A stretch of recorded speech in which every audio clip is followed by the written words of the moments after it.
So I think we can get started. Can you go to the next slide, please? So again, my name's Steve Wallace. I work at Internet 2, and I'm a new member of the MANRS Steering Committee. And I want to welcome everyone to this community meeting. It's great to have everyone involved. Next slide. So here's our agenda for the next couple of hours. We're going to get updates from the Secretariat, folks from the Global Cyber Alliance, which is sort of the umbrella organization. So MANRS used to be a project of the Internet Society, and it's now sort of a project of the Global Cyber Alliance. And it's been a smooth transition, and I think offering more focus into the activities of MANRS. We're going to get a quick update on MANRS and, as importantly, the MANRS development process. So we have a more formal document to lead us through the development of the MANRS program and the documents that support the program. We're then going to have some presentations, insights into routing security. Nicholas is going to help us with understanding RPKI in a post-quantum world. We're also going to see Savas is going to talk about BGP analytics, what it looks like, and some of the AS set challenges Doug is going to talk about, and he's also written a pretty good blog about that recently. And then we'll have sort of an open forum for discussion. So any questions about the agenda so far? We'll have time at the end for questions. If you want to raise a question during the presentations, I'm going to watch the chat window for questions, and we'll try to also address them then.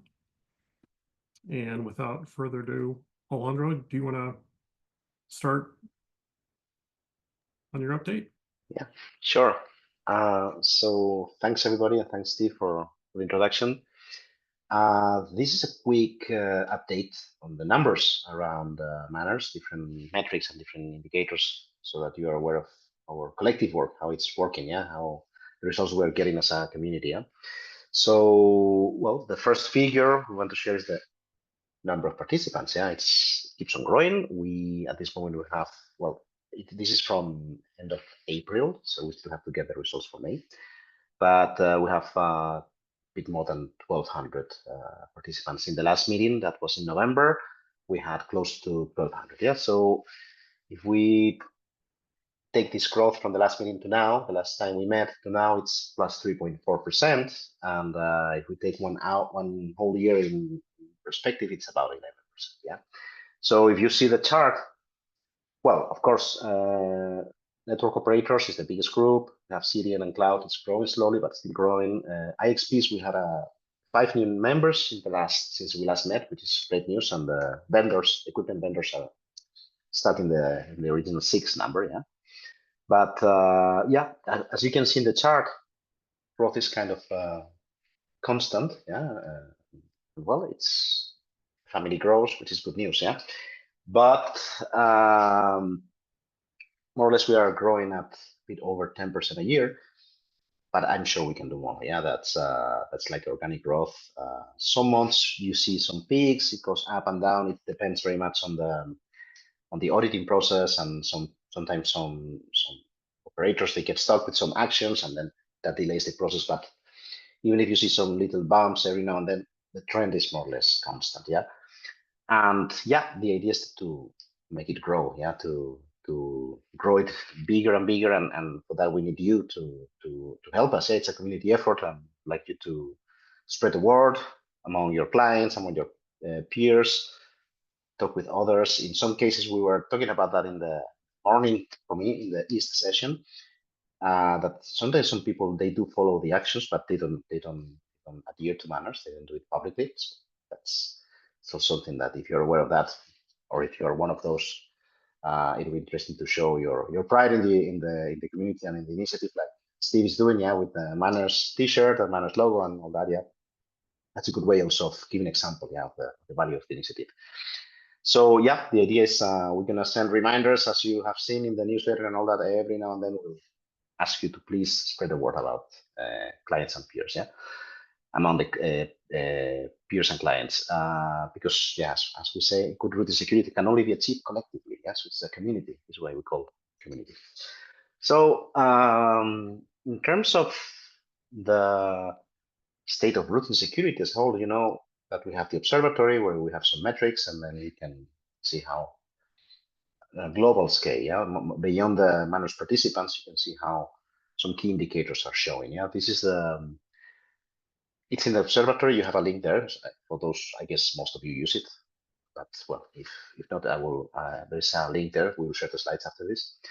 And here are like some key indicators. This is the figures for November. These are the figures from May. In this case, we got the last, that is from yesterday, I would say. And all the plus is where we have positive, yeah, progress, yeah. So we have less incidents from November to now, less culprits, higher volume of registered IRR, routing information, RPKI, of course, is going up. You also have, I think there is an increase in the invalid, little slight increase in the invalid RPKI. Probably that's because people are working on that. It's kind of the process. Yeah, there are some errors, and ROVs are also slowly but growing. Yeah, so positive trends globally across routing security in all those indicators. Yeah, which is good news. We want to believe that it's part thanks to MANRS, but we'll talk about that a bit later. In terms of MANRS readiness, which is also if you go to the observatory, you have first section is what I just shared, and the second section is this one. There are more sections you can explore, especially if you have a user, but this is the public view. This is the readiness indicators, yeah. This was November 24, last time we met, and this is May. As you can see, there is 3 areas with positive progress, RPKIs again, RIR again, and anti-spoofing, yeah, that's progress, collective progress, yeah, so it's good news in general terms, yeah, it means that something's slowly, there's a better state of routing security across the world and better preparedness for doing MANRS, yeah. And this chart, we're especially proud of it, and it's something that Leslie Daigle, she's there, I saw her appearing, she's the head of our team, CTO of GCA, she presented it in again, I'm getting asked my Charlotte, languages. at the Aaron meeting. That's it, sorry. I was getting confused because of a prompt in Zoom. It's asking about if I'm speaking English. I guess they don't recognize my accent. So yeah, do you want to say something about the presentations, Leslie? On the spot, wow. Well, I will say that the presentation I did as an invited keynote for the Aaron 55 meeting in Charlotte at the end of April, beginning of May, was really, I think, a succinct presentation of all the things that we at GCA care about, including a fair focus on some of the unwanted traffic that's coming from IP addresses across the globe, and is also a different metric of health of networks. So I would encourage people, I'm sure Alejandro has or will share the pointer to the whole presentation and discussion, have a look and see what other things are important to consider with regards to security in your networks. But this was presented as part of that presentation because I really wanted to emphasize the fact that all of these problems are really hard. You can't secure your own network in terms of routing. You rely on your neighbor networks. But together, when we have collaborative efforts like MANRS, we can have a really big impact. And that's kind of the point of this chart, to say that, this is indeed correlation and not necessarily causation, but I think that there's a fair ground for arguing that there's causation here. The more we foster the deployment of routing security technologies, the fewer incidents we'll actually see in the routing system. And that's exactly it. This is the idea. We cannot attribute how much of this. Yeah, if you see the yellow area is the reduction, the actual reduction in the number of incidents. The red area is the reduction in the number of culprits, and then the positive trends are the MANRS participants and participation in the MANRS initiative and the percentage of ROAS. So it means, I don't know how much of this is hours hours, I mean collectively from the initiative, how much is not, maybe it's not worth doing the analysis, but the good thing is that this is inspiring, and this can lead to other types of action, other areas of the internet. Yeah, I think we all agree that it compensates. Yeah. So if you want to see Leslie's presentation, it's in this little link. We'll share the slides before, and then the full presentation, also the video. Yeah. It's a good one. I really recommend it. So those were the actions. That's the status of well, routine security, security preparedness, and all that. What about the community? What about how we are communicating our work? Yeah, collectively. We don't actually do any intensive tracking of the hits of our website and all that. Basically, we don't have the resources, and we don't think that's the point of it. But we recently started publishing the quarterly newsletter also through LinkedIn. That's where we are getting more traction and where it's easy to track who engages and who doesn't. Not for the sake of metrics, we don't do any of those activities, but just to know how, if we are getting traction. It's a good way of knowing. And this is just an example. Yeah, it's an easy metrics that we obtained from the LinkedIn profile, and you can see that. Let me see. For instance, here you see that every time we publish a quarterly newsletter, we get more or less the same number of readers. Sometimes they are together, sometimes they are scattered in a couple of days, but it's more or less the same figures. And also, I don't know if you're aware, but last week we had 3 mechanisms to distribute, actually 4 mechanisms to distribute the quarterly newsletter. It was the website itself. We had a dedicated mailing list only for the quarterly newsletter. We had the community mailing list, and we had the LinkedIn profile. We decided to get rid of the MANRS newsletter mailing list, which was an extra effort for us, and to focus, to give people the option, either if they want to be on social media, to follow on LinkedIn, or if they don't just want to receive the newsletter, to keep it through the MANRS community mailing list.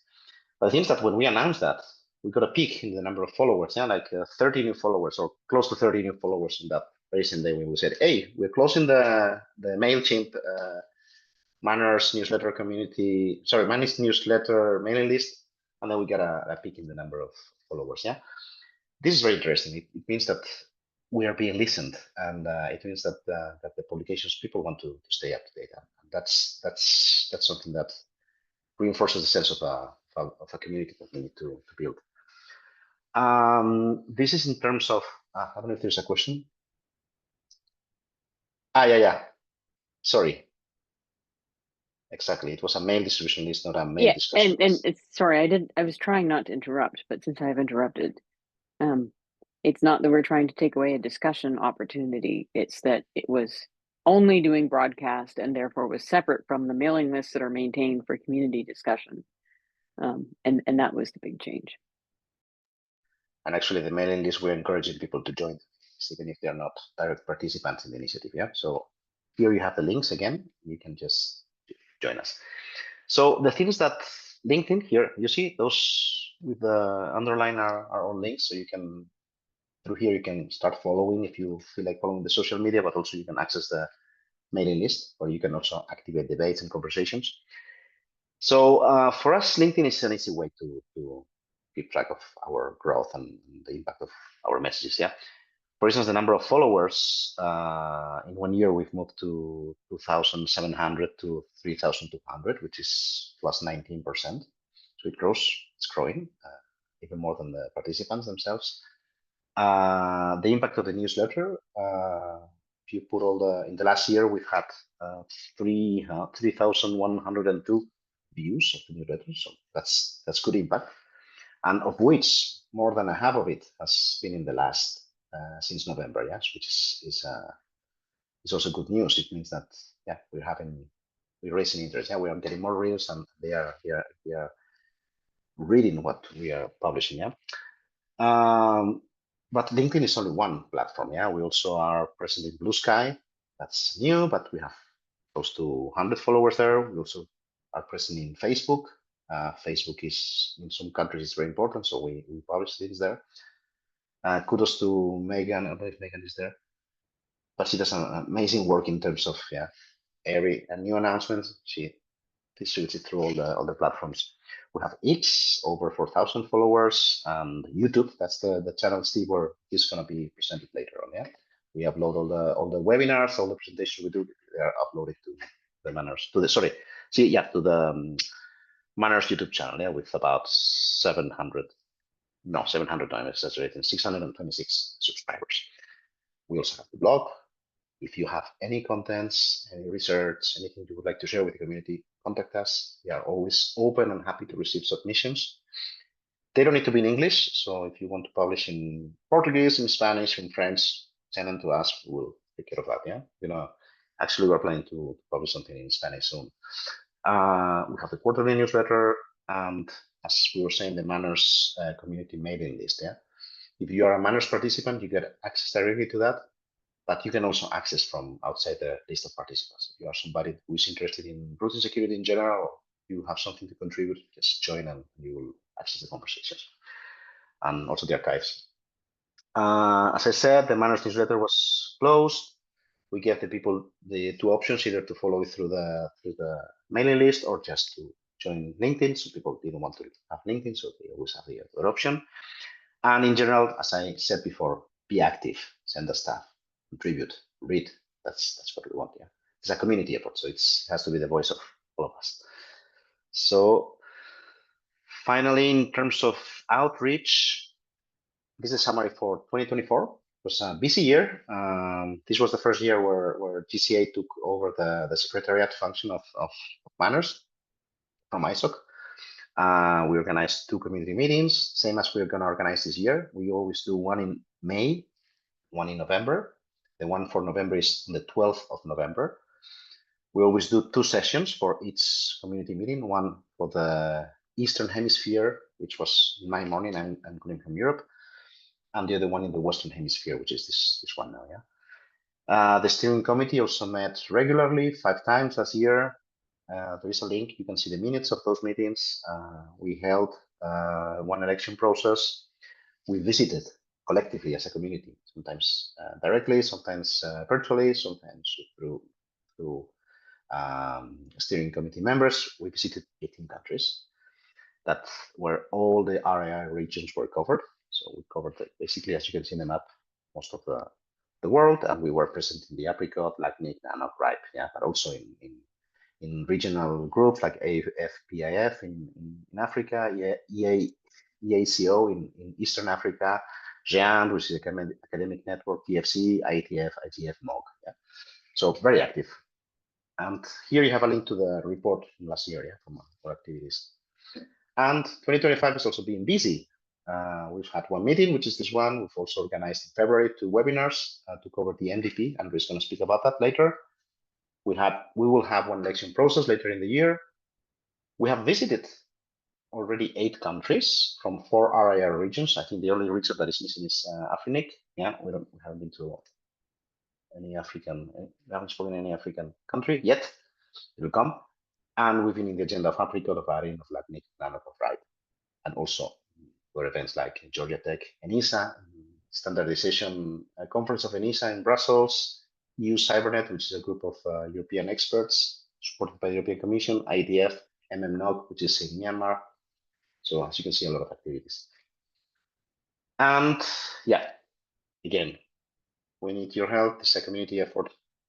We are growing in the numbers of subscribers of the newsletter, plus 26.5 in the last year. I was talking before about LinkedIn followers, but this is the subscribers to the newsletter, so it's big news, and we're very happy that it's growing. And also, we are visiting a lot of places. There we do 1.5 countries a month, which is a good record, but we can probably increase if we add up all the efforts. So contribute, bring us contents, engage. Yeah, this is what we want, and that's it. I think I did it. Yeah, 1 minute more than I was supposed to speak. Thanks, Stephen. I don't know if anybody has a question I can ask right away or after this presentation. That was a great update. If people have questions at the moment, I don't see any in the chat. We have time at the end for questions as well.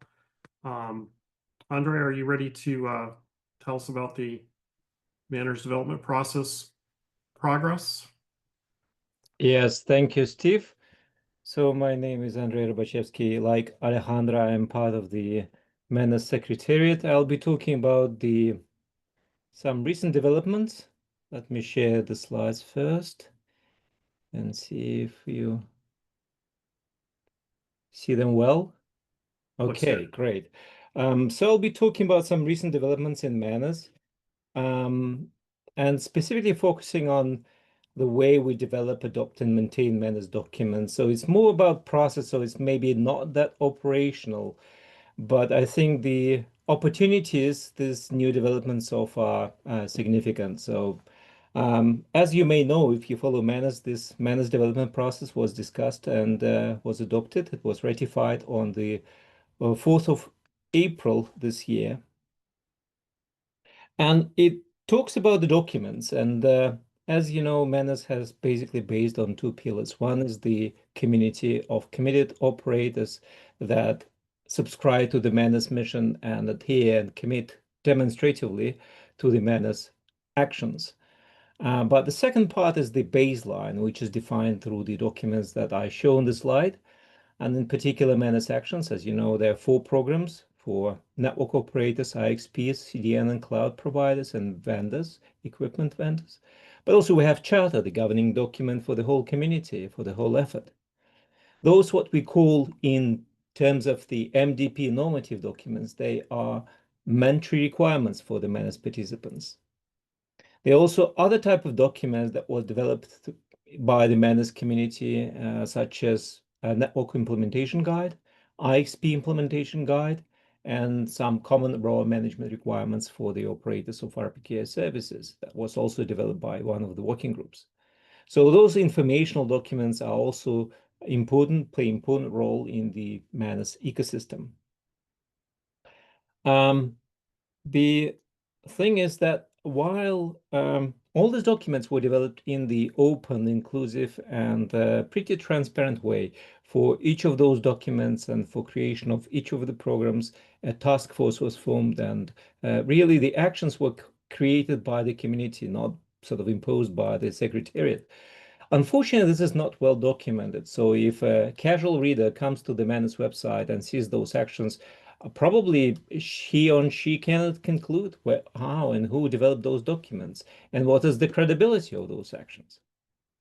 Another problem that we have is that MANRS is increasingly being referenced by third parties, including policy makers, policy documents. And you see MANRS mentioned here and there in the United States documents, in Canada, in the European Union, in some other countries. But usually what is really referenced there, in many cases, this is just the website, the initiative. While I think the intention was to refer to certain requirements that MANRS produced or MANRS offers, which are difficult to do because they're not really documents. They look more like a web page. So another objective for developing of this MANRS development process was to provide stable references and, more importantly, with version control. So there is no ambiguity which version of MANRS actions people commit to or people are referring to. So MANRS process, in a nutshell, I think there is nothing really new. Many of the standard development process or policy development processes, they follow those phases more or less. And we didn't want to reinvent the wheel. We didn't want to create yet another standard process that will conquer the world. So there is no competition between MANRS and IETF or MANRS and the W3C or MANRS or RIRs. The point here is that to have a well-documented formal process how updates and creation of new documents in the MANRS universe happen. So not surprisingly, we took good parts from other processes and put together the MDP. And when I say we, it's really about the Secretariat, the steering committee, and the whole community, because the MANRS development process was reviewed and adopted using the MANRS development process itself. Well, let's look in more detail. So the 5 phases I showed on the previous slide, you can see them here. Well, it's very detailed. I'm not expecting you to read the small font here on this diagram. If you go to the MANRS development process, I'll show the URL. You will find all the description and all the text there. But what is important here is to highlight that many entities, different entities, are involved in different phases of this process. So, for instance, well, MANRS Secretariat, which is actually responsible for the running of the MANRS development process. The steering committee, in the context of the MDP, it acquired new responsibilities because steering committee sort of moving the proposal from stage to stage, deciding on consensus and actually ratifies MANRS standard or MANRS specification.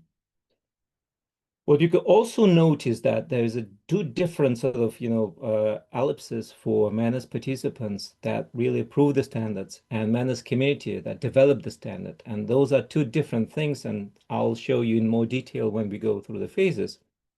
But the difference here is that from the beginning, originally, MANRS community and MANRS participants were the same thing, and we use this interchangeably. Now, organically, I have to say that MANRS community extended beyond just MANRS participants. And when we were discussing the MANRS development process, we thought it's very important to actually extend MANRS community consciously even further. So we can, first of all, get the best possible expertise when we talk about MANRS specifications, but also ensure that MANRS specifications, while applicable to MANRS participants, they reflect a global consensus, not just consensus of a smaller group of network operators. Well, that can help because it should also appeal for aspiring MANRS participants, but also as a global reference when you use MANRS requirements in set procurement requirements, for instance. So let me walk you through very quickly through all these 5 phases of standard development. So first of all, of course, the phase is starting with the proposal, and proposal can be submitted by anyone using this email address or submission form. It should follow the template, and the Secretariat accepting this proposal will ensure that the proposal from the quality point of view, from the form point of view, not necessarily from the content, sort of on par with those requirements and those norms. Now, once submitted and once it's in good shape, it will be forwarded to the steering committee for consideration. And at this stage, steering committee may reject the proposal because, for instance, it might not be feasible or might not be relevant. So if the proposal has merits and merits further development, the start of a new development of the proposal will be announced on various mailing lists. And in many cases, when the proposal needs some work, a working group will be created. The working group will set off working on the proposal, bring this in the right shape. I mean, there is no limit on duration because it may take a while, depending on the proposal itself, for the working group to get together and really develop the proposal that the working group itself can reach consensus. And this consensus is judged by the last call, which will last at least 2 weeks. And as a result, it will be forwarded back to the community for the call for comments. Now, call for comments is open to the whole MANRS community, meaning it is any community member, not just MANRS participants, can provide their feedback and comments. And that's very important. That's what I talk about, this kind of global consensus and expertise. 4 weeks were allotted for this phase. And after 4 weeks, the steering committee will either declare consensus or think that revisions are necessary, and the working group will work on those revisions and get it back. Assuming this phase ends with consensus, there is another phase, which is called MANRS last call. Well, you might ask, why do we need 2 sort of calls? The thing here that we want to get feedback from the MANRS community, right? But the document, the normative document that is under consideration, imposes certain requirements on the MANRS participants. So it is important that we get explicit consent from the MANRS participants on those requirements and sort of explicit buy-in. MANRS last call, which will last until at least 2 weeks, is aimed to fulfill that purpose.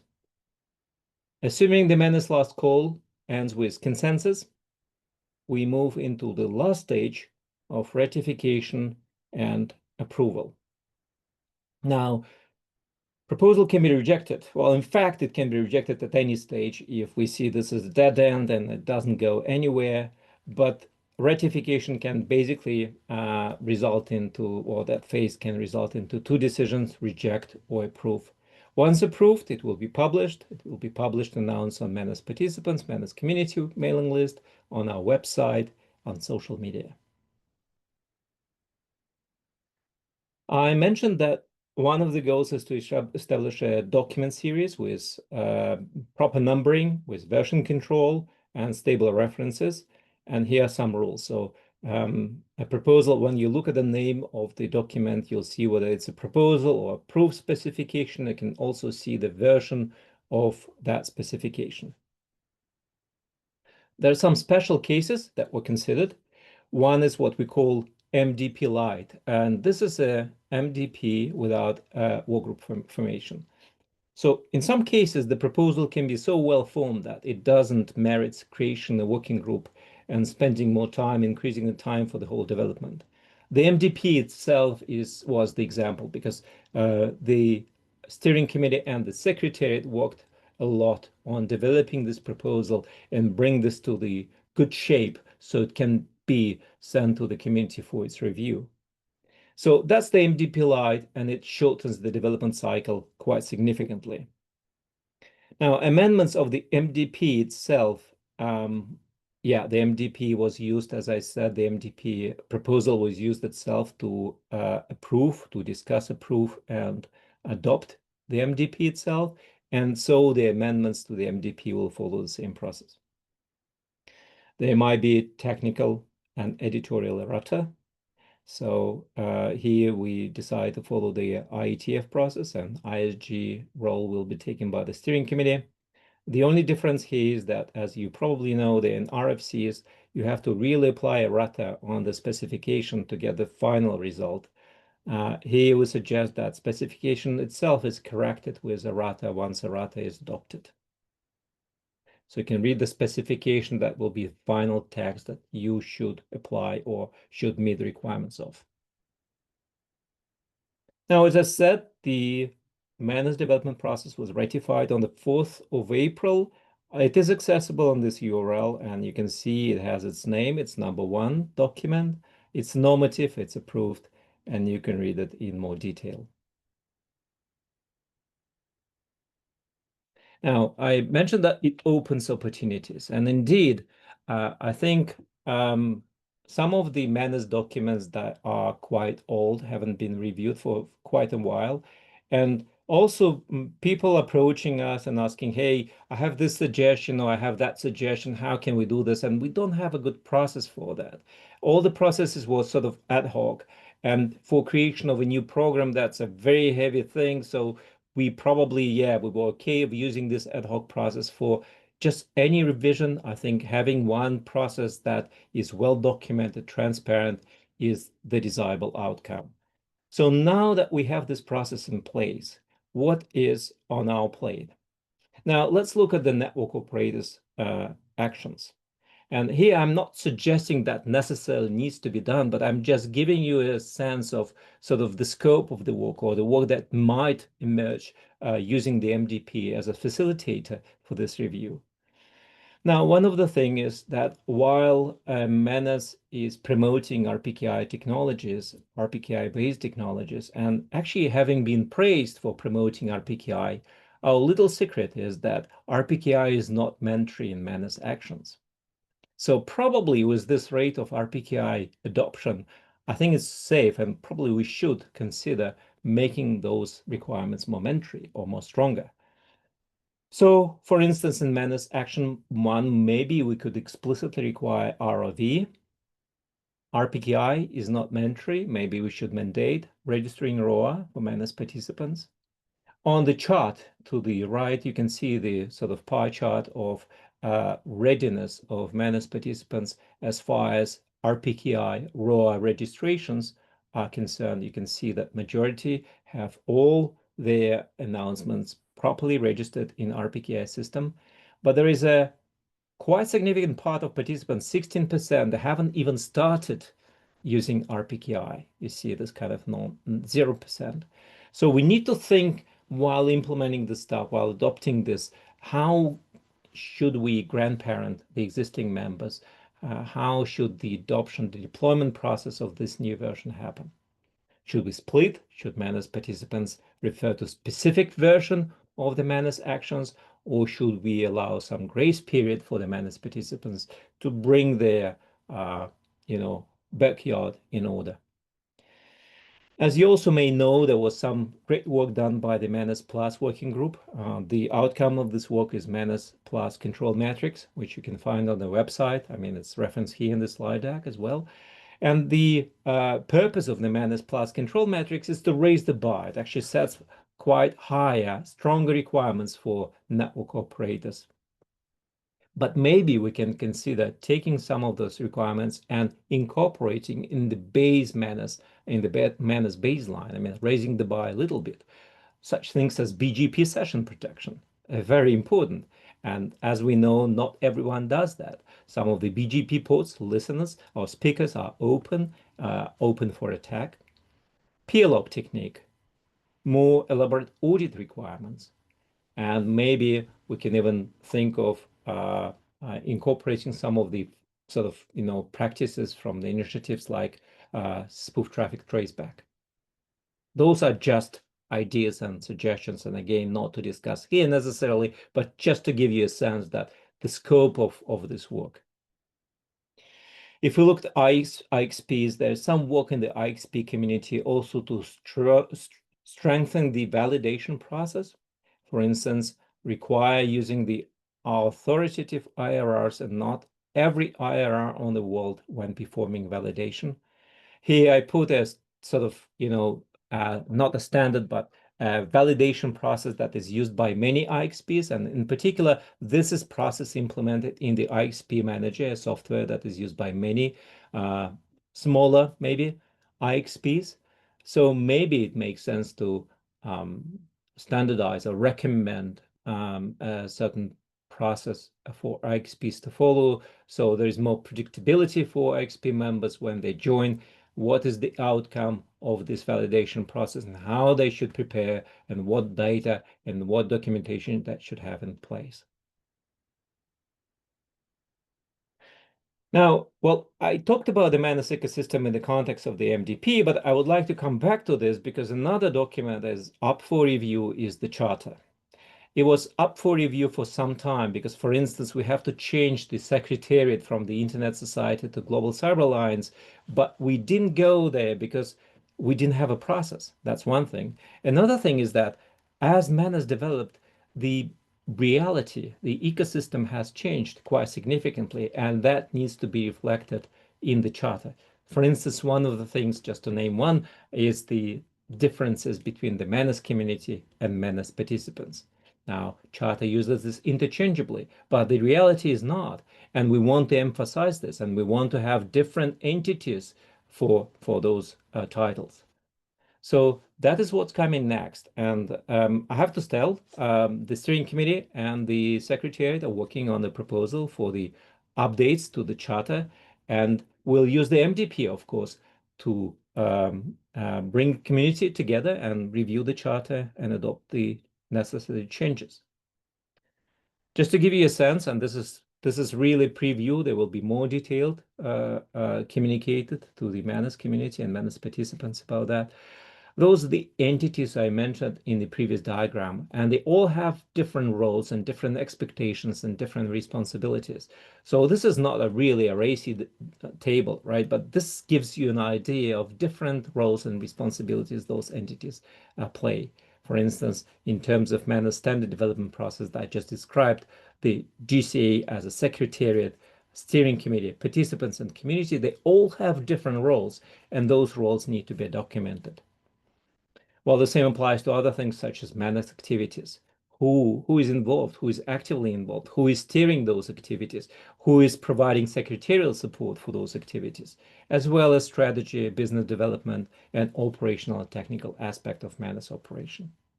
So this is coming, so stay tuned. and please participate. I think that brings me to this last slide. I'm done. Thank you very much. Thank you, Andre. That's a great overview. Very much appreciated. Do people have questions about that material? And again, we'll have some time at the end for additional questions. I'm impressed we're like within a couple minutes of being on schedule. Ahead of schedule, actually. Nicholas, are you ready to talk about RPKI in a post-quantum world? I think you're Yes, muted. There you are. Let me share my screen and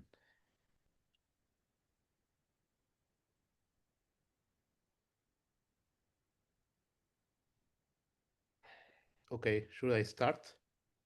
Yeah, it works. Yes. Yep. Starts. Okay, Looks hello good. everybody. I have 10 to 15 minutes to present this very catchy title here, Post-Quantum World, Readiness, Risk and Roadmaps. We will go through a little about evolution of encryption, be sure that this will be a technical session, and then a little about post-quantum encryption algorithms, some ideas, and then some real, actual roadmaps of quantum computing regarding RPKI and different, not only protocols, but different applications and everything you will be seeing cryptography, you will see about PQC. Okay, a little about me and on different roles. I am chair on Working Group 1 on IoT security. I used to work on these emerging technologies as well as internet security extensions and IoT security. Roles at ISOC and also representative for the Internet Governance Forum in my country, and software engineer at LACNIC. Okay, so we'll starting a little here about the evolution of encryption. I will not bore you with this, just to say that encryption, a very reminder that you put things into a secure format to protect from unauthorized access. I will use the color blue for identifying the good practice. The color green is what you need to protect or what will be public in some sense, and in red is what need to be private, right? So you ensure privacy and protection for data that is in rest, but also in transit. You don't want them to be exposed. And also is secure communications or end-to-end encryption is what does this possible. Also crucial for security, the data is to protect information from being exposed or misused. And then that, right? Preventing transmission in plain text, enforcing HTTPS. We know about different protocols. We use PGP, WPA for the Wi-Fi. Everything is about security. And when we talk about DNS and BGP, we are also using this for digital signatures, right? That is what you do when you validate by this route origin validation. Okay, so PQC is post-quantum cryptography. Is threatening some of the cryptography mechanisms, also public key cryptography or PKI, you will hear. So RPKI, does these trustable routing decisions via this cryptographic validation that need to be validated. The focus here is to see some IETF developments on operational impact and an overview of this integration with PQC. My final objective here is to keep you all ISPs, IXPs, cloud service with quantum-related transitions, very quickly topics about this. So here I will just skip for the matter of time, but you know that all began with the Caesar cipher when you have this term, the complexity order, right? Complexity order is what is important today. This is just all the alphabet, so 25 is the order is like not just a number. Then when we use this method that you know is like putting a word there and you are using these letters as a basic, and then you rotate like the alphabet. With this method, you for a brute force attack of this key, you will need to have n raised to the power of 26 iterations, so a little stronger. Then we finally come here to RSA, that is used for that is using this concept that we are teaching in the school, that is the prime numbers. Multiplication of two big prime numbers is a good key, because what happens, the factorization by a classical computer is taking a lot of time. The order is 2 raised to the power of n, so it's exponential, right? It's a MP hard problem. And then what happened with the quantum computers? I will not deal so much in the technicalities of physical quantum physics, but actually there are algorithms like Shor and Grover that actually reduces the complexity of these algorithms to potential. So that is different.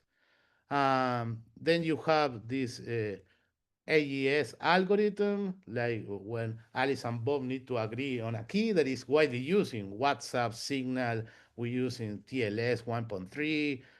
This also has an issue with the quantum computing. It's still considered secure because basically with Grover and Shor algorithms, this is playing with this idea of quantum mechanics.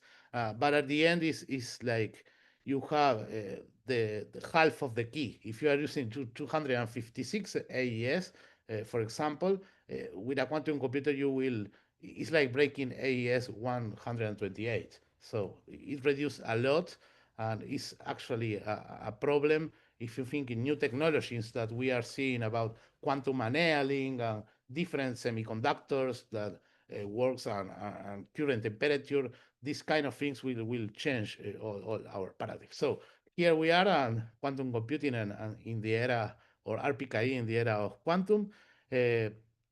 We know that some developments are there. You have heard about Majorana from Microsoft, Google Sycamore, IBM. Different things is not available for everyone, but remember, these things are going very exponentially. So we need to be sure about this. And actually, last year, the NIST finalized the set of these post-quantum cryptography algorithms. These are algorithms that you use for cryptography that are better than the other ones that we have been discussing, RCA, AES. And one thing that amazed me was the NIST spokesperson, Dustin Moody, emphasized the importance of transitioning to these new standards without a delay. So there is no need to wait for future standards. We can go ahead and start using these three we have now with more than 5 years of test beds and etc. So current algorithms that, but with a transition, right? We'll talk a little later about that.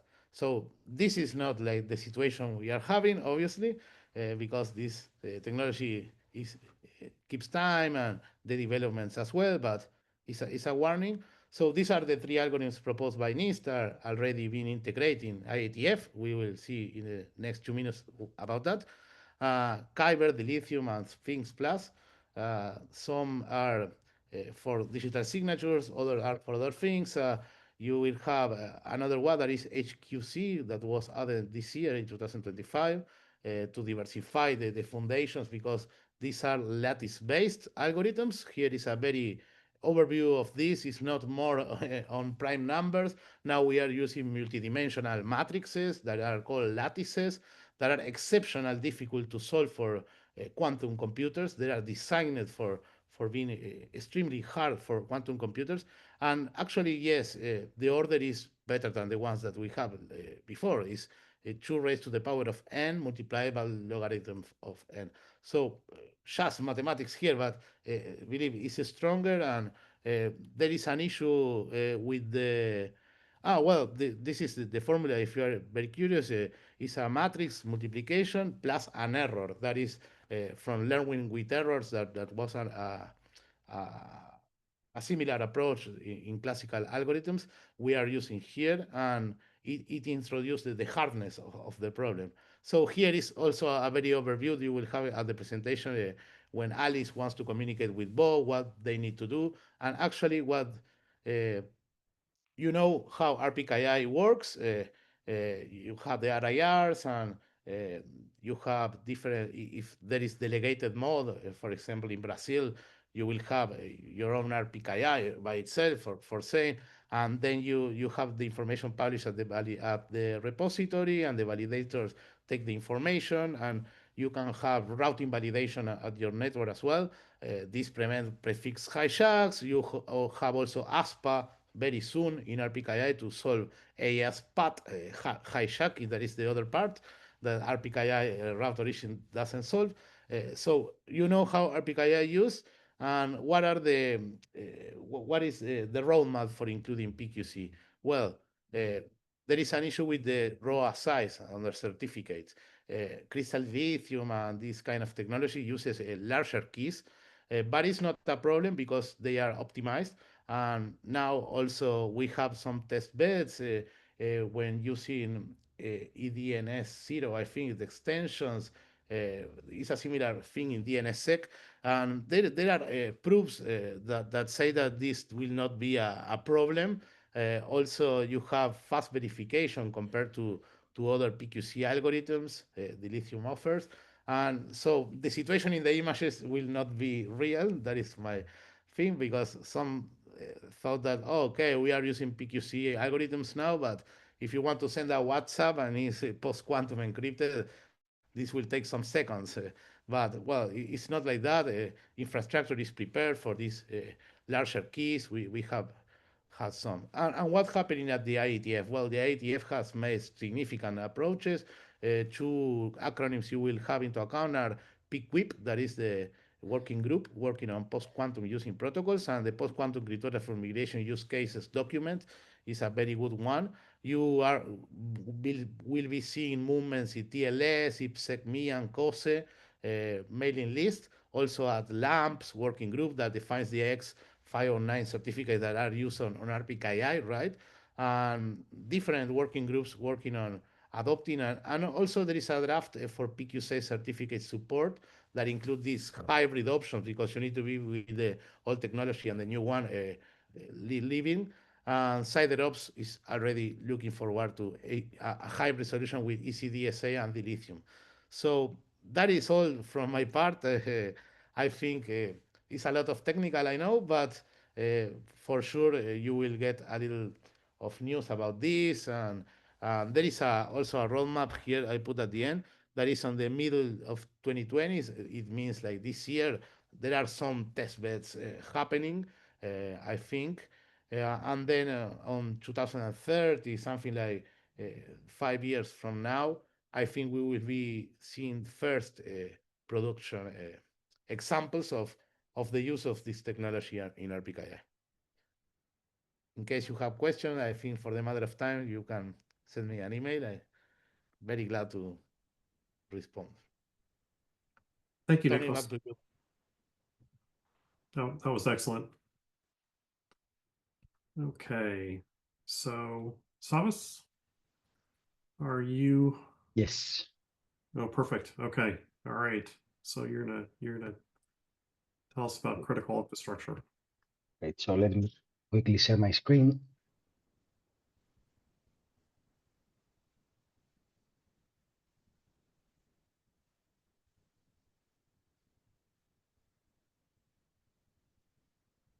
So now you can see. Yep. Great. So hello, everyone. I'm glad to be here discussing with you all those cutting edge technologies and things that concern the community. My name is Savas Kastanakis. I'm a postdoctoral researcher at the University of Twente. And today I'm going to present to you one of our ongoing projects titled Critical BGP Prefixes. This work is funded by the Dutch Research Council under the UPIN and Katrien projects. And essentially, it's a measurement-based analysis on critical infrastructure security.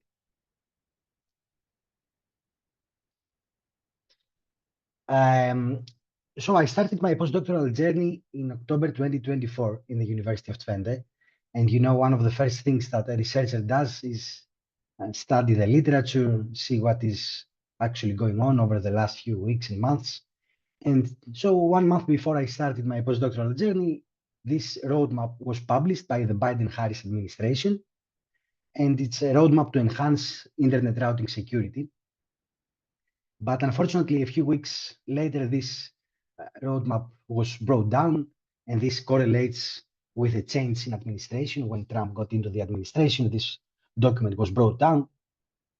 But the good thing is that we can still access it through the Wayback Machine. And if we go to the table of contents, you will see that there is a subsection called baseline actions for all network operators. And there are many things in those 2 pages, but one of the things that I have highlighted here says that every network operator should develop, maintain, and periodically update a cybersecurity risk management plan.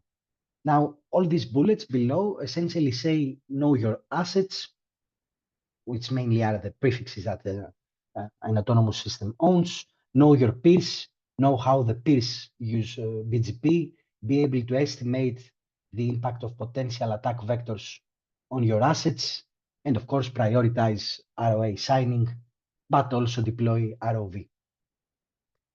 And that's where our part comes into play. We decided to automate this risk assessment process and bridge the gap between policy-based recommendations on the one hand and actual network practice on the other hand. And that's not just for the lazy network operators. It's also for the networks that the business model doesn't really fall in line with such security practices, so they don't really care about implementing, or that's not their priority.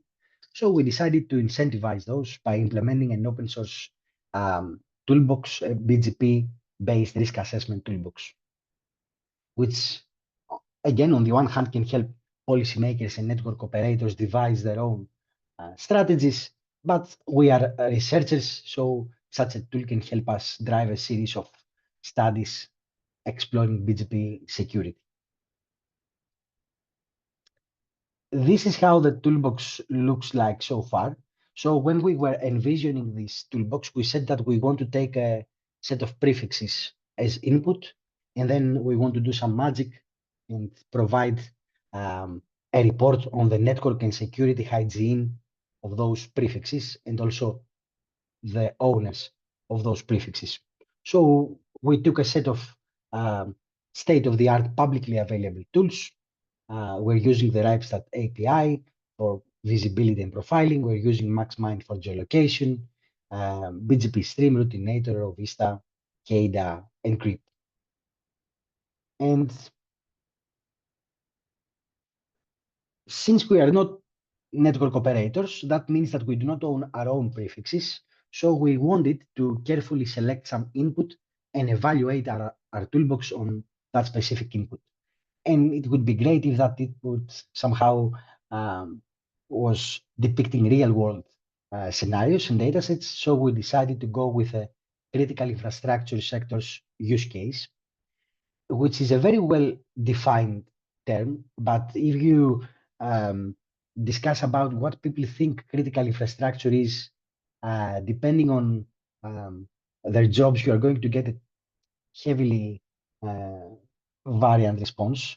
But critical infrastructure refers to all those systems which, if they get disrupted, this could significantly impact the public health, the safety, and the economic stability of our societies.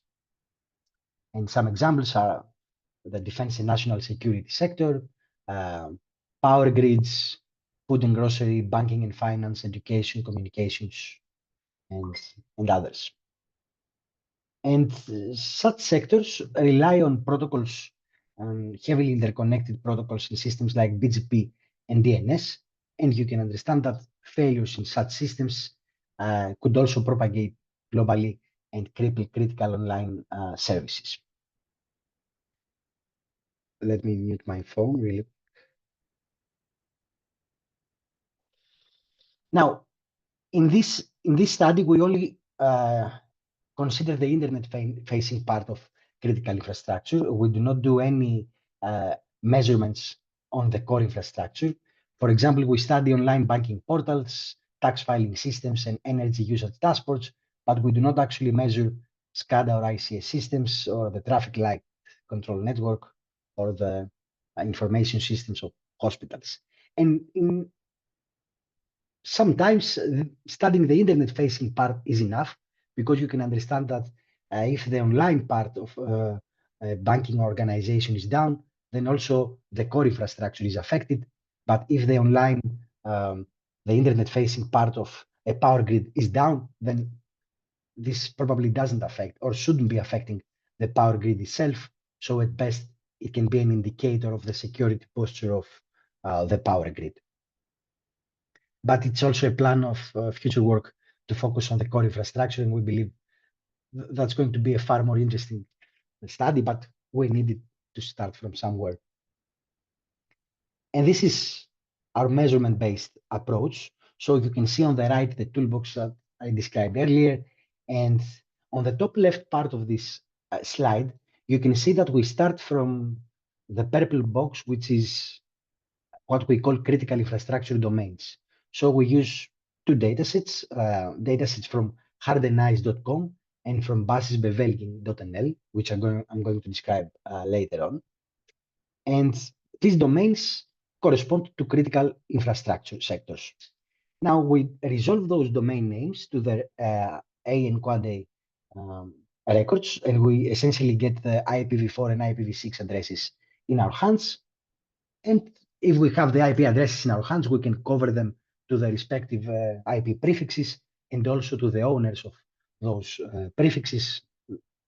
And we term those as critical BGP prefixes and critical autonomous systems, respectively. And this serves as the input into our toolbox. But here, the interesting part, or at least that's what I would like you to consider interesting, is the toolbox and not really the critical infrastructure data that we're using.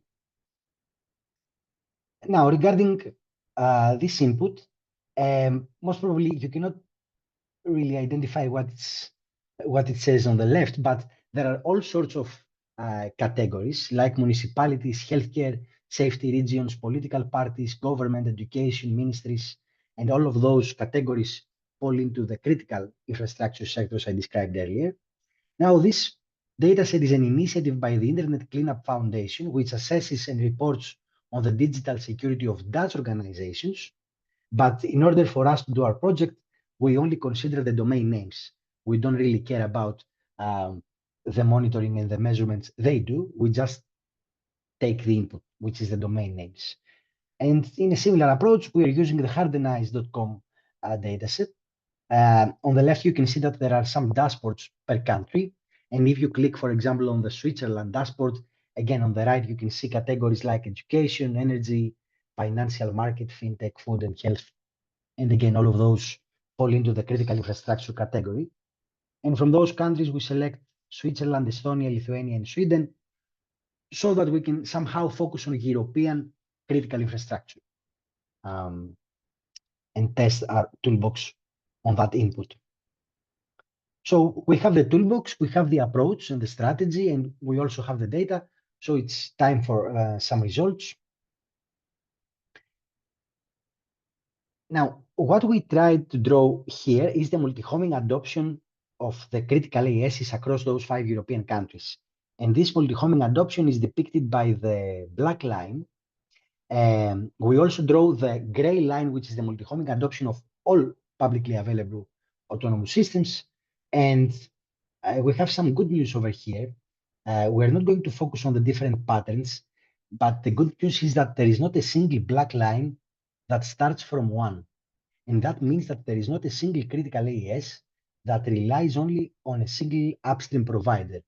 And you can understand that if an autonomous system relies on a single upstream provider, this is a single point of failure, because if that provider gets disconnected somehow from the internet, also the critical AES behind that upstream gets disconnected. The good news is that critical AESs are resilient because all of them are multi-homed. Now, we continue with some positive news. We are drawing the visibility rates with a blue line of all critical prefixes across all 5 countries, but for space constraints and visualization issues, I'm just keeping the unified CDF. And again, we're plotting the red line which is a set of random prefixes in their visibility rates. And I want to focus your attention on the bottom right part of that CDF, which essentially tells us that around 100% of the critical prefixes that we study demonstrate approximately 100% visibility rates. And this informs us that constant monitoring is important for your assets if you're a network operator, because negative spikes in your visibility could indicate that that prefix might potentially or already have become unreachable or might lead to service degradation.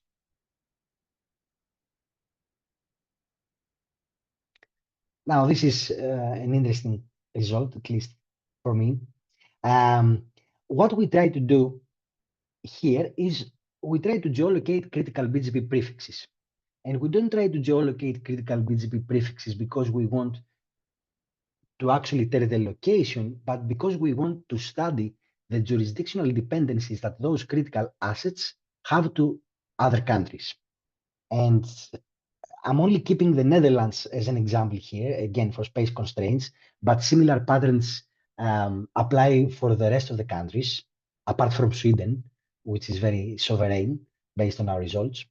And so the redder the color, the stronger the presence in a country.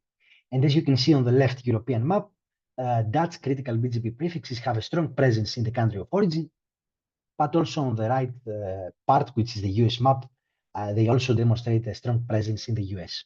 And that heavy US concentration of critical BGP prefixes in the Netherlands suggests that disruptions in US-based networks or political and regulatory shifts, as we've seen, can potentially propagate globally and affect critical infrastructure of other countries. And in numbers, this translates to approximately 1/4 of the critical prefixes that we observed, and those geolocate in the US. But again, MaxMind is a tool that can geolocate with a best effort approach. So again, we're trying to inform on the jurisdictional dependencies and not really on the actual city level, for example, location of those assets. Over here, you can see some anomalies in critical ASs, which are the holders of critical BGP prefixes. To the left, we can see the hijacks, the number of hijacks against the duration of those hijacks across all critical autonomous systems in our study. And to the right, you can see the number of outages against the total duration. I'm not going to stay a lot in these plots. I'm just going to tell you that if we observe a critical AS on the top right part, then that's the worst case scenario, because that means that this autonomous system suffers from prolonged and frequent network outages and hijacks. And some autonomous systems, to the right figure, you can see that they suffer from frequent outages, like 6939 or 16437, and others like 2773 suffer from prolonged network outages, and those results can somehow help us highlight and pinpoint operational instability or lack of redundancy in critical infrastructure. But the left figure also tells us that large autonomous systems like AT&T, Cogent, and Amazon experience numerous BGP hijacks. So it's not a matter of how well resourced you are. Those BGP vectors most probably are going to affect you. And that falls in line with what was discussed in the beginning of this meeting, that it's not only a matter of how well you defend your network, it's a collaborative effort. The best we can do against those misconfigurations and attack vectors is called RPKI. But again, RPKI consists of two pillars. It's the signing part and the validation part. So imagine that the whole internet signs their prefixes and we have a 100% ROA status. But we would have a 0% RPKI security if none of the autonomous systems on the internet actually validates those signed objects. And what we observed in our analysis is that even though European critical BGP prefixes demonstrate a good ROA compliance, which is far above the numbers we see or the world numbers that we observe, Unfortunately, more than 40% of critical ASs fail to perform ROV, and as we said, this can undermine the overall RPKI security. These are heavily subjective claims. These are things that just make sense to me, so I'm just throwing them on the table. I think that network operators should prioritize their signing of their critical prefixes, but they should also concern themselves about deploying ROV. And if we want to somehow incentivize people, because I'm against punishing people that do not follow a specific technology, policymakers could incentivize RPKI compliance either through tax benefits or grants to smaller ISPs in order to install and follow such technologies. Now, as a takeaway message, in the University of Twente, and specifically in the DAX group, we aim to bridge the gap between policy and the actual network practice. And that's the reason we're implementing this toolbox and using that toolbox in an effort to try and evaluate its use and try to understand whether it's of any use to the community. We investigate the network and security posture across 5 European countries on their critical infrastructure. And the two important insights we discussed today is that there is a heavy concentration in the US, and even though there is a high ROA compliance, there is a low ROV enforcement. Now, network operators can use such a tool to prioritize signing of their critical prefixes, but they can also use it so that they can inspect the routing tables and the routes in the routing tables and favor certain AS paths based on collateral ROV scores or somehow filter low ROV enforcing ASs. Thank you for your time to watch my presentation, and I would be happy to take any question. Stavros, thank you very much. There is a comment question in the chat. Yes, that's going to take a moment. So let me just try and... I can read it to you. Yeah. Oh, go ahead. Yeah. So you had Estonia and the Dominican Republic on the list. Are you working with EU CyberNet? If not, I can do introductions. Oh, okay. That escalated quickly. Unfortunately, I'm not studying the Dominican Republic. That exists in the website that we used, but we just focused on European countries for consistency. But of course, I'm open to all sorts of introductions. That would be. I think I saw .do. That's the Dominican Republic, no? Yes, but we do not use it in our analysis. So it's something that you can find. Yes, here you are. It's something that you can find. Yeah. In the dashboard. So if you go there and you want to reproduce my methodology, these are the countries that exist in hardenized.com. But from that set, we only kept the .ch, .ee, Lithuania, okay. and Sweden. Okay, I misunderstood then. Sorry. Yeah, maybe I miscommunicated it also. No, I think I misunderstood. But anyway, it's those both. It's an organization. We just Andre and Nick from the steering committee. We were just invited to present about routing security by EU CyberNet. They were participants from LAC4, which is their agency in Latin America. It's capacity building body from the European Commission, and they were really interested in routing security and had a presentation. So when I saw both countries, because LAC4 is based in Dominican Republic and EU CyberNet is based in Estonia, I said, oh, maybe that's a coincidence. Well, I had to ask. Yes, but anyway, but if we want to, hopefully this is going to be public in a few months. So if, for example, you have your own domains or specific country domains that you want to study, then you just feed them, or hopefully we'll make it easy enough so that you can feed them or maybe through an API and get the respective status report back. So let's stay in touch and I will contact. It was, I think Nick is not here, I think, but it was, the audience is not a technical audience, not network operators, but they really enjoyed the presentation and they saw the importance of MANRS security. So it was also good for the community. It was an interesting one. Okay, thank you. Thanks a lot. So I can see one more question from Doug. Yes. Yes. What was the most alarming dependency that you discovered in your analysis? Can you describe a specific example? Are you speaking about jurisdictional dependencies? For example, if we identified something regarding the US and Europe dependency, or Yeah, I guess if you could describe, so you have all these categories of things that you're tracking in aggregate. I'd be curious to hear of a case where, yeah, like the financial system of the Netherlands is depending on this prefix that's coming out of California. I'd like, is there some kind of a thing that would, if you heard it and you had confirmed the geolocation of the components, you'd be like, well, that seems not good. so one of the weak points of this project is that we haven't validated our findings. So all of the tools that we're using, we're just using those tools alongside with their inherent limitations.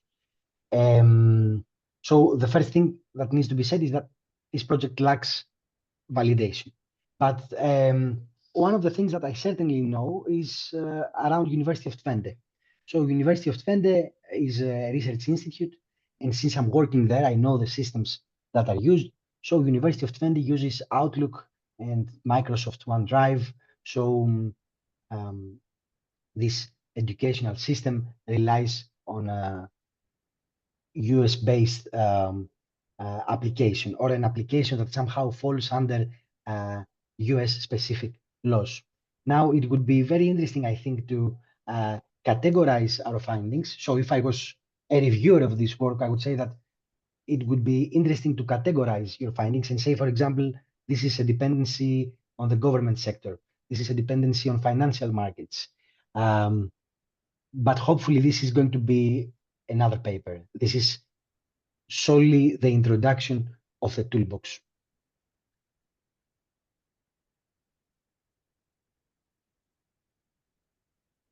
Okay, thanks.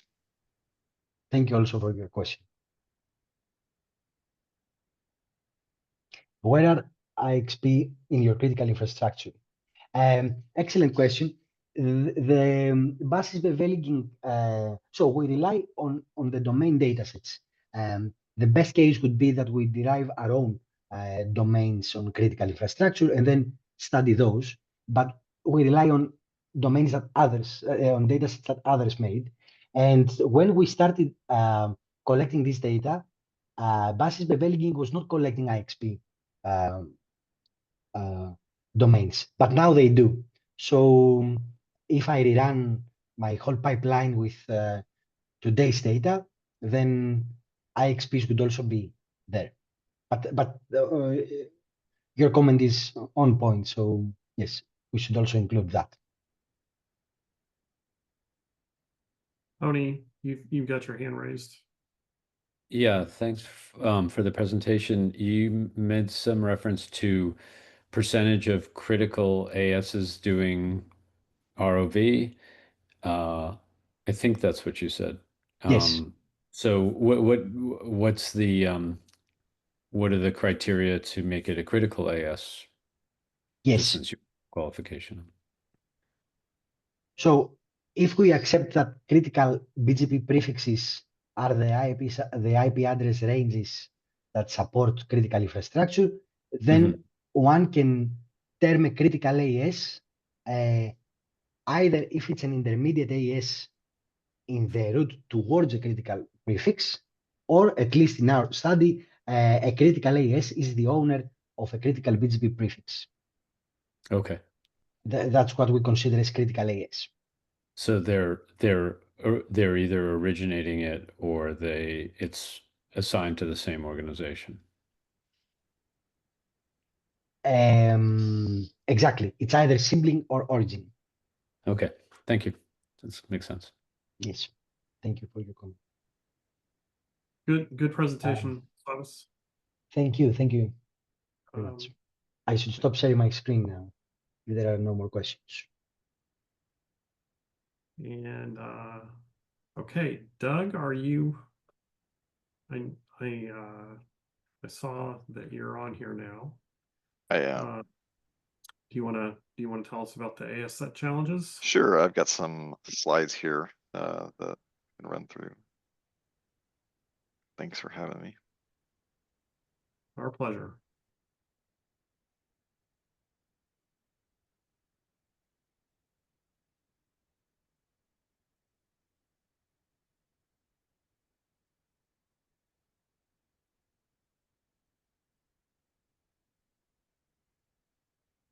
All right, I think I got it going now.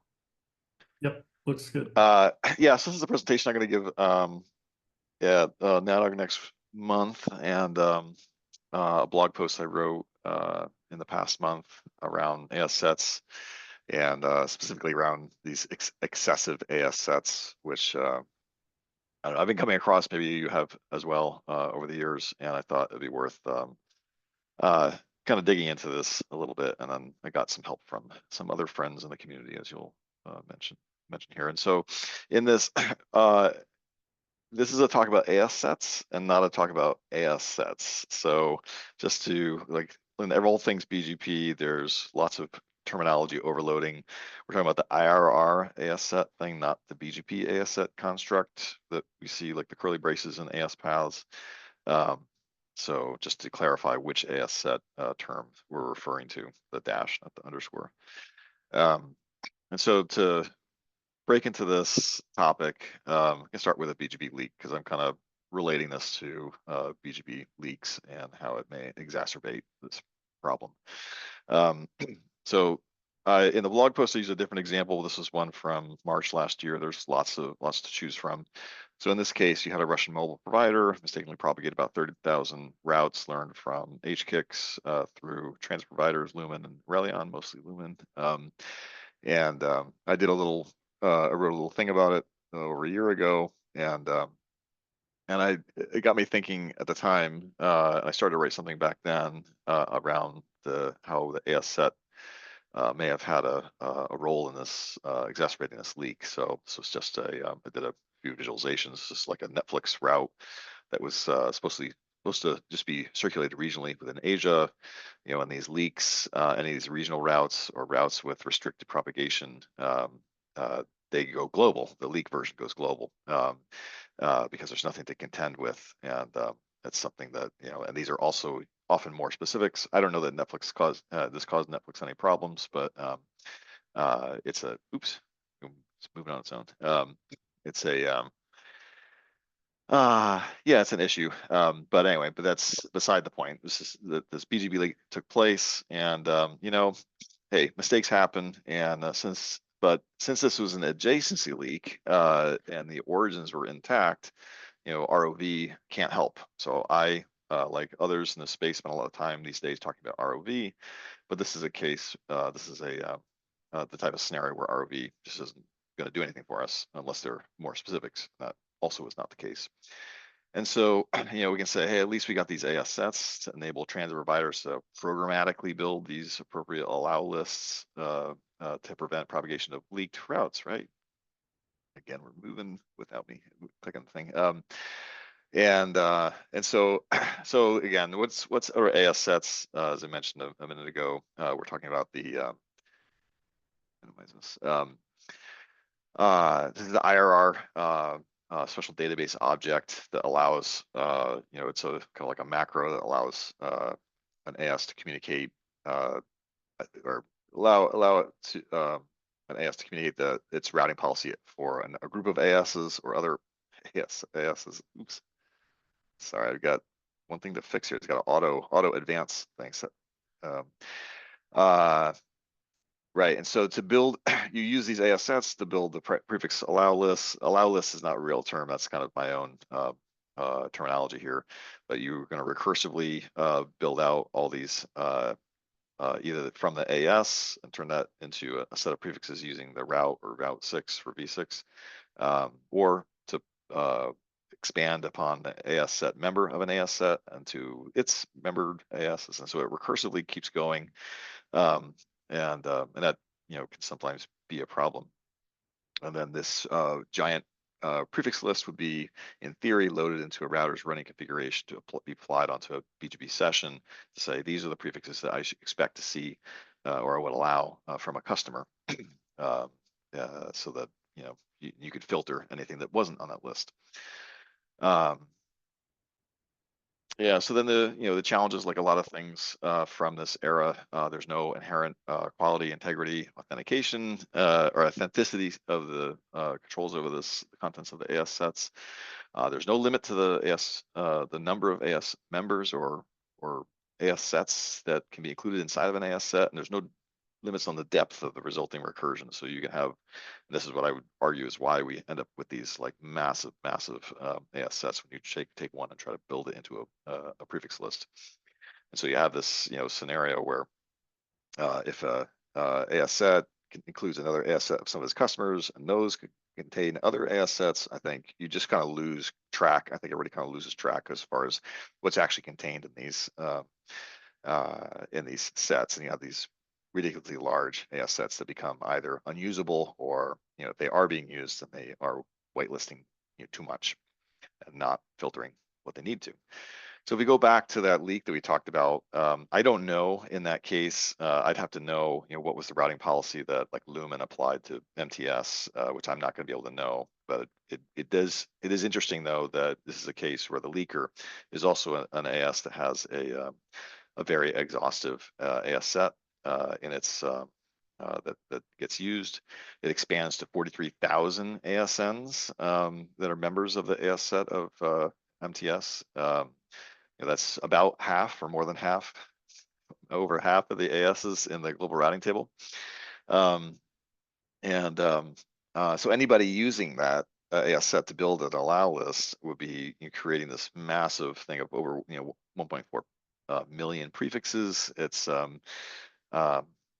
if it were used, it'd be really hard to use. It would be very computationally expensive, and then it also is going to not do a lot. And then you look at some of the things. If you were to flip through some of the prefixes that are in there, you got U.S. Department of Defense, American Express, AWS, Government of Kenya. These are things supposedly allowed to be transited by one of the big three mobile providers out of Russia that probably shouldn't be in there. And there's many examples of this. Another maybe less concerning issue is just that AS sets can really vary by IRR. If you were to look at which IRR you're pulling this AS set definition from, the same thing, the same set can exist in multiple IRRs. The BGP4Q tool that a lot of people use to build router configurations based on IRR it defaults to NTT's mirror service, so there's a bias there. Anyway, so just another. If you're using AS sets, it's important that you clarify. There's a convention now to say what IRR. It's like IRR colon AS set. If you want it to be used, which source you should use to build that prefix list. So going back to the AS-MTU, this is the MTS example for the leak. So again, using BGP4Q, you just look at how big these things are. This one, if you were to do this Junos router configuration, you get about 1.3 million lines. You would conceivably be adding, if you were to put this into a routing configuration. Even if you aggregated this down, you're down to 271,000 lines. It's just this is excessive. I think we could agree on that.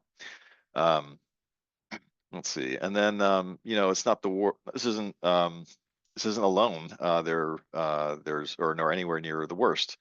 So I reached out to Ben Cartwright-Cox, creator of BGP Tools, who BGP Tools has a great capacity to navigate around in this area. And so I was like, you've already probably processed this data. Could you just tell me make a big list of what are the worst AS sets? And so he ran a little script and gave me this big dump, and I'm just showing some highlights here of over 100,000 ASNs are included in some of the biggest AS sets, which is kind of crazy since there's only like 83,000 ASs in the global routing table, give or take. And there's about 2,200 that expand to over 1,000 ASNs.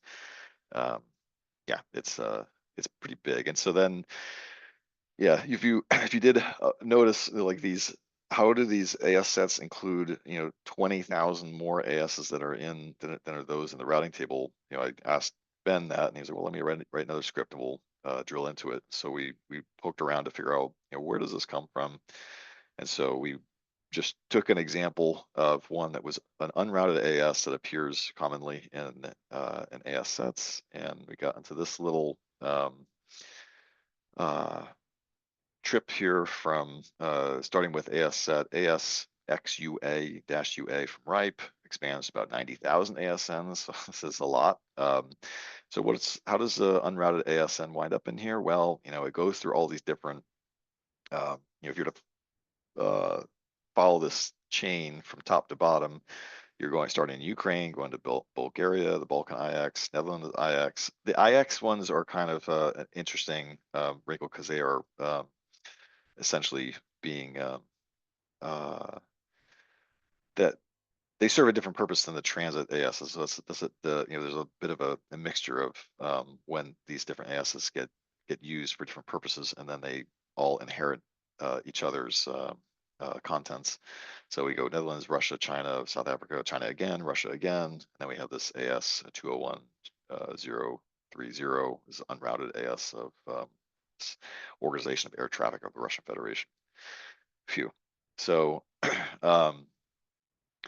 yeah, so why is this a problem? I don't know, that this exacerbated the leak in March 2024. There was just a leak with Voxility last month, and that Voxility also has a very large AS set. Voxility is a little unique in that being a BGP-based DDoS mitigation provider, there's a little more rationale that they may be transiting at any given time a lot of different things from all over the world. So they're kind of like a prolexic kind of network. I kept this example with the Russian MTS because that one was I think it's more obvious that it probably should only be either Russia or the Russian sphere should be included in that AS.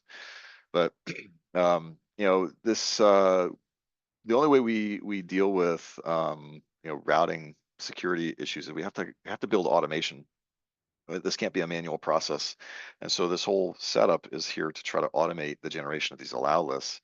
If you have these massive lists, it breaks people's automation. And the last NAN I was talking to a bunch of people about this, kind of what prompted this blog, and they all have to write software to try to deal with this issue when it comes up, and they all have a unique solution. It's just different large transit providers or cloud providers.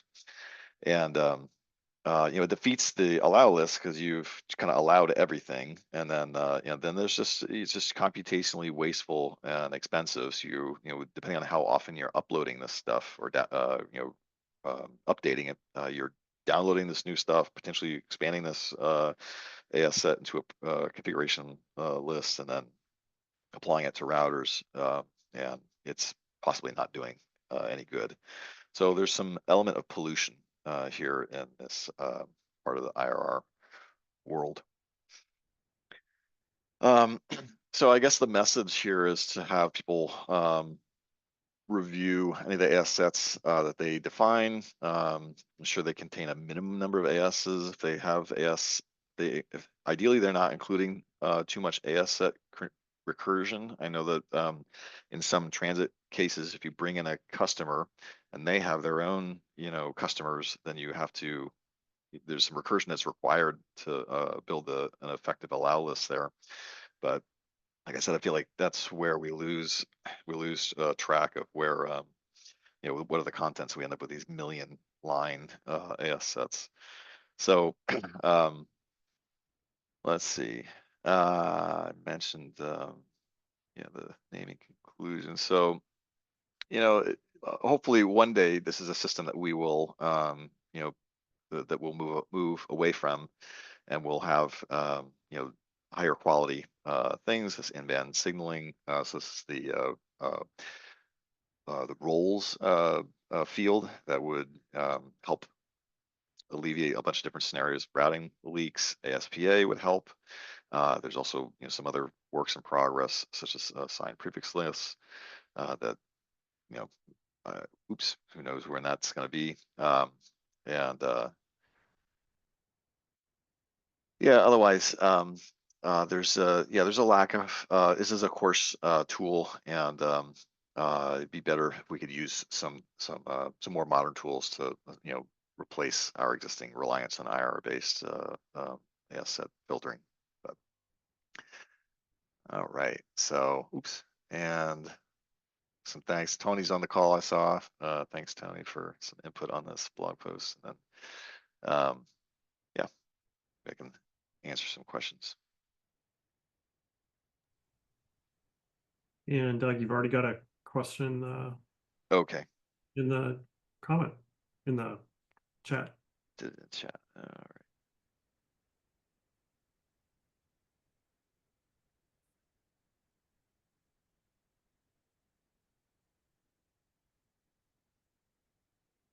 Oh, from Andre, is that the first one? Yep. Yeah. Let's see. Maybe read it aloud. Yeah. Question for Doug. I assume that ASMTU has nested AS sets. What is the level of recursion in their case? I don't know, but that would be interesting to build that out. Oops. Yeah.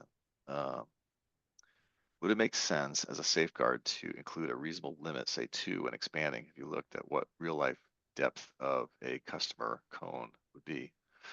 I'll have to think about that. Is there a, I don't know. I'd have to think about that. Can you limit the recursion when building out an AS set? I don't know. Like, yeah, I mean, like the example I provided in the slide deck is pretty extreme, but I don't think it's that unusual. In fact, if we were to dig into MTU or MTS's MTU AS set, it's probably another way to expand it of just and try to visualize it of just how expansive it gets, because these things explode very quickly. They're also very self-referential. The AS sets can include something that includes them as well. So you can have even a logical loop. Yeah, I'm not sure, Andre, those are good questions. Yeah, I'll have to think about that. Let's see. Another one, Jeff. AS sets.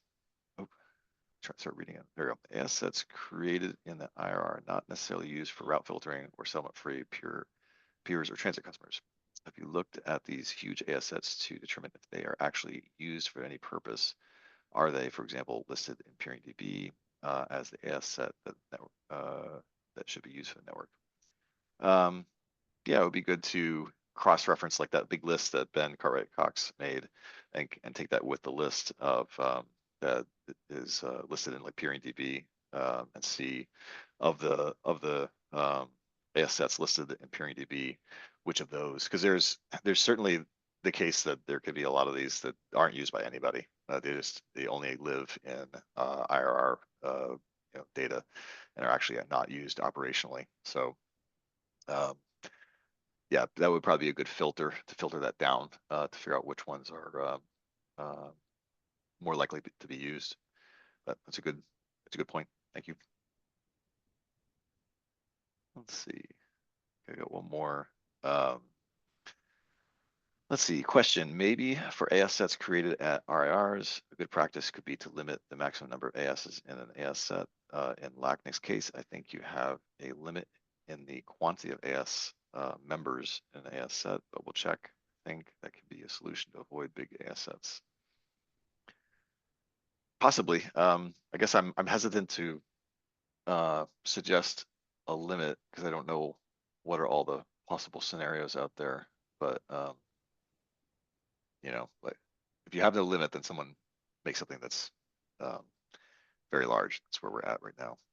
So one of the things I've experienced at Internet 2 is, and I don't know if this is unique to higher ed, we'll have a handful of higher ed institutions originating one prefix from some AS that belongs to a large commercial provider.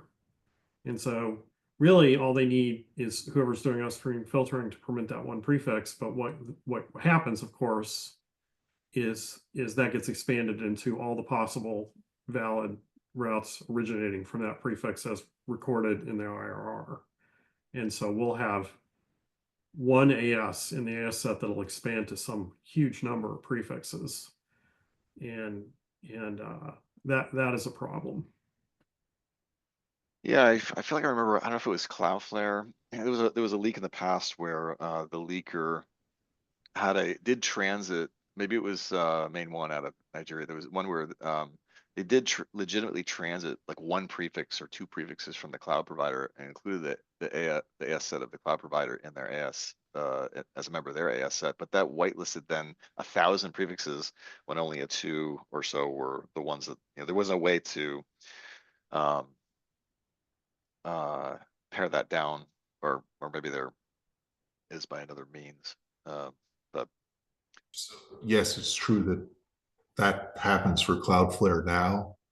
They're actually working on putting the caches in a separate ASN, which will end up with a smaller AS set. But yes, okay. my AS set is huge right now because I include Cloudflare. Thanks, Miles.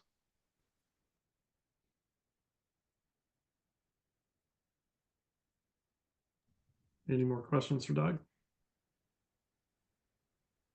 Hey, Doug, Thanks it's Anthony from Lumen. Did you use any of the like filter gen tools or various things to see how the expansion of those go? Like we have one that we have that's out there public, and I'm actually familiar with the reference stuff with the Roscom guys in Chinatown. I mean, really seems like in most cases they're almost setting up so that they could announce anything anytime they want if there was some mass, you know, giant World War III scenario. You know, here comes the massive DDoS before the end of all of it. Yeah. Well, I mean, so as far as like your first question, like I was using the BGB4Q as my tool to expand the AS sets to a prefix list. Is that what you were asking about? Yeah. Yeah, and then I don't know, like I had some long conversations with Ben Cox, who had built his own tool as part of the BGB tools thing and had his own implementation, you know, decisions that were different. And part of his argument too was that there's when you start to there's some ambiguities that anybody making this is gonna have to just make a judgment call on something. I can't give a good example at the moment, but if 10 people make their own tools, you may have 10 different tools. Yeah, ours is different. It's very similar to that, but again, like as the ISPs, we're sort of stuck in that this is what the customer's telling us they want their import to be. And for sure, we've taken, it's not like the good days in the 90s where every time you got a new block, you called up your ISP and they checked it on who is that it was you, and then they manually coded it into a prefix list. Like we're putting some amount of trust into that customer, and if they continue to do bad things, then they'll get slapped. I mean, I think it's hard to come up with a way to put a band-aid on this that's going to effectively fix it. I mean, this is kind of what we've got, and then we're just going to have entirely new mechanisms at some point in the future.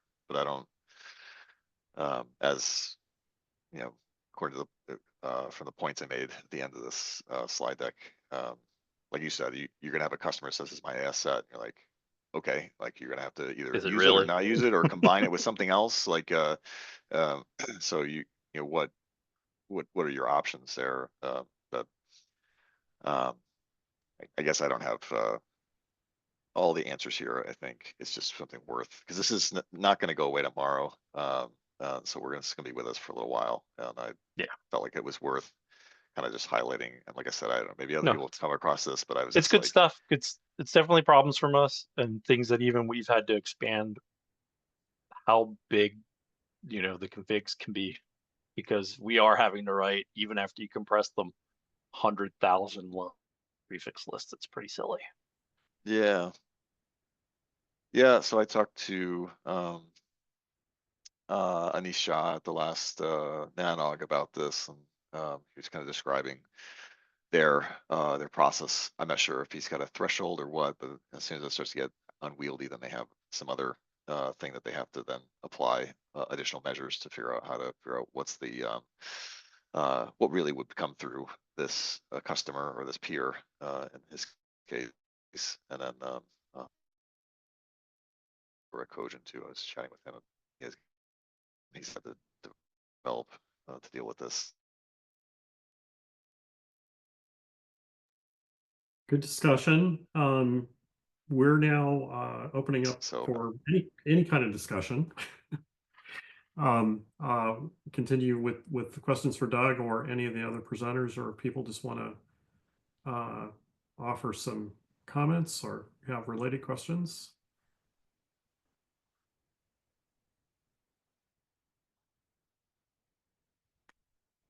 Thanks, Doug, for the presentation. Thanks for having me.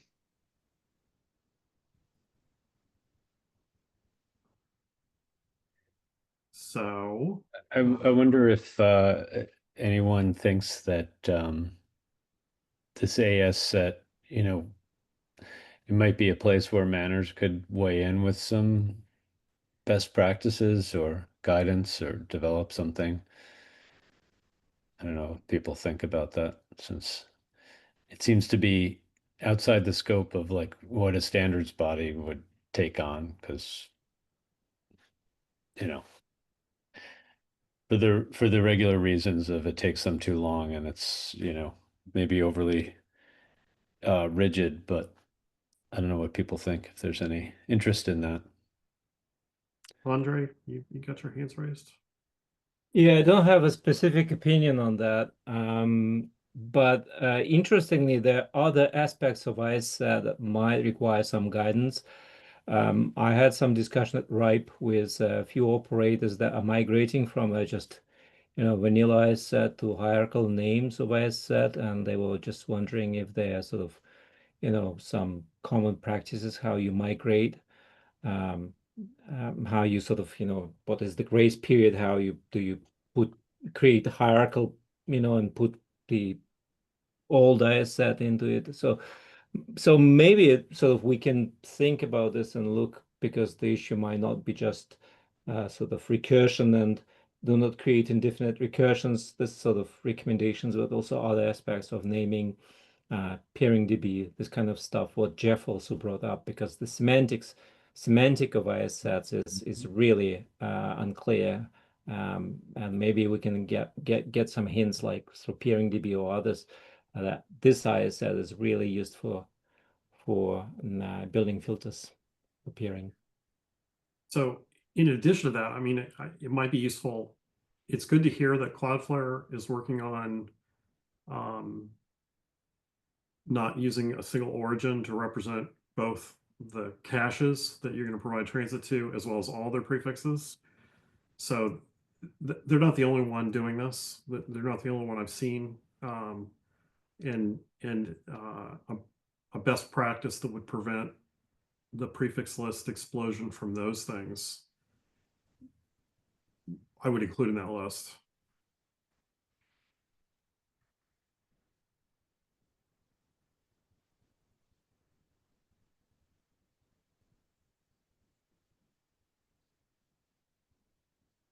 Any other comments or things people want to discuss?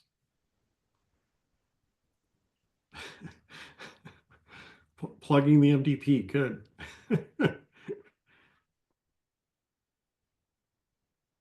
All right, well, this has been a very informative meeting. I want to thank everybody for participating, the presenters, the Global Cyber Alliance staff giving the update. And I think we have a steering committee meeting maybe tomorrow, Friday. I look forward to seeing some of you again soon. There's some more comments in the chat. Yeah. Okay. Yeah, thanks, Nicholas. That's appreciate that, checking on the AS members. Maybe you could send it to the the MANRS community list.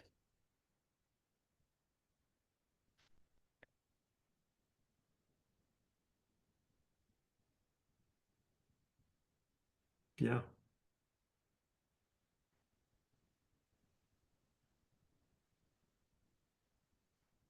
So appreciate everybody's time and attention. Quick dumb question. What is happening on the November 12th? It's the second MANRS Community Meeting. Oh, cool, So excellent. we meet twice every year. This is the first one. We did 2 sessions, and the second one is scheduled for November the 12th. Cool. You will receive links and all that just to save the date. The recording will be available, both. It's going to be posted on the MANRS website as well as the MANRS YouTube channel. Awesome. So, okay, I guess we get a few minutes back and last call. Again, thanks everybody. Thanks. See you at the everybody. next gathering.